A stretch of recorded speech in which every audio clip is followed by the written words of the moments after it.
சுடுகாடுனாலே ஒரு ஸ்டெப் தள்ளி தான் எல்லாருமே போவாங்க வேண்டாம் அப்படின்னு. மயானம் அப்படின்னு சொன்னால் நிறைய பேர்த்துக்கு வந்து பார்த்தீங்கன்னா என்ன சொல்கிறது ஒரு மாதிரி புரிதல் இருக்காதுண்ணா.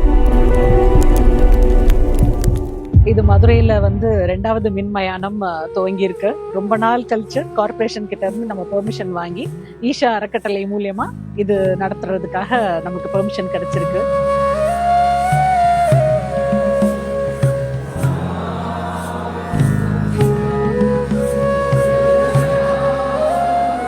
மயானம்னாலே வந்து வர்றதுக்கு கொஞ்சம் நான்லாம் ரொம்பவே பயப்படுவேன். இந்த ஸ்ட்ரீட் பக்கமே நான் வரமாட்டேன். இப்போ சத்குரு எங்க இருக்காங்களோ அது சாதாரணமா நம்ம சென்டருக்கு போற மாதிரி நான் மட்டும் இல்லை, இங்க வந்திருக்கிற எல்லாரோட ஃபீலிங்கும் அதுதான். வர்றவங்க என்ன சொல்கிறாங்கன்னா, நாங்கள் போகிற பக்கம் வந்து பார்த்தீங்கன்னா அந்த ஒரு இடத்துல வந்து பார்த்தீங்கன்னா இது மயானம் அப்படிங்கிற ஃபீல் வரும். பட் ஆனால் இங்கே வந்தால் கோயில் மாதிரி தான் இருக்குது, மயானங்கிற ஃபீல் வர்றதில்ல அப்படிங்கிற மாதிரி சொல்கிறாங்கன்னா கவலையே இல்லை செத்தாலும். அதுதான் என்னோட உள்ள அனுபவமா இருக்குது. யூஸ்வலா இங்க என்ன பூஜை பண்ணுவாங்களோ அதெல்லாம் பார்த்துட்டு அவங்கள வழி அனுப்புற விதம் எல்லாருக்கும் டச் பண்ணிடும்.